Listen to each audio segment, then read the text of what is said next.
দেশজুড়ে কারফিউ চলমান, পেরিয়ে গেছে এক সপ্তাহ। প্রতিদিনই বাড়ছে শিথিলের সময়।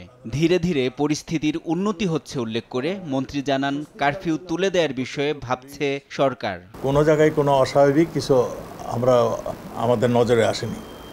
তো আমরা সেই জন্যই চিন্তা করছি যে আমরা ধীরে ধীরে যে কারফিউ শিথিল করা, সেটা আমরা করা যায় কিনা সেটা আজকে আমরা চিন্তা করেছি। কালকে আবার এই ব্যাপারে আমরা সিদ্ধান্ত নেব। কোটা আন্দোলনের নামে দেশজুড়ে সহিংসতা ও তাণ্ডব চালিয়েছে দুর্বৃত্তরা। এ ঘটনায় চলছে ধরপাকড়। তবে হতাহতের ঘটনায় দোষীদের ব্যাপারে দেশবাসীর কাছে প্রশ্ন রাখেন স্বরাষ্ট্রমন্ত্রী। এতগুলি মানুষকে যা হত্যা করা হলো, এতগুলো দেশীয় সম্পদ নষ্ট হলো, এর দায় দায়িত্ব এখন কে নেবে?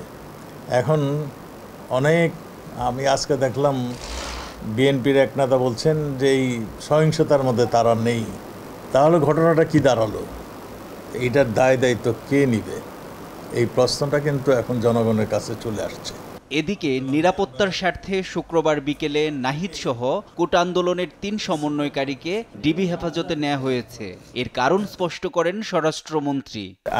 জিজ্ঞাসাবাদ দরকার যে কারা তোমাকে থ্রেট দিচ্ছে, কারা তোমাকে এইভাবে তোমাদেরকে ধমকাচ্ছে, সেটা জানার জন্যই, তার জিজ্ঞাসাবাদের জন্যই দুই একজনকে তারকে ডেকে নেওয়া হয়েছে এবং জিজ্ঞাসাবাদ শেষে আমরা তার নেক্সট ব্যবস্থা আমরা গ্রহণ করব।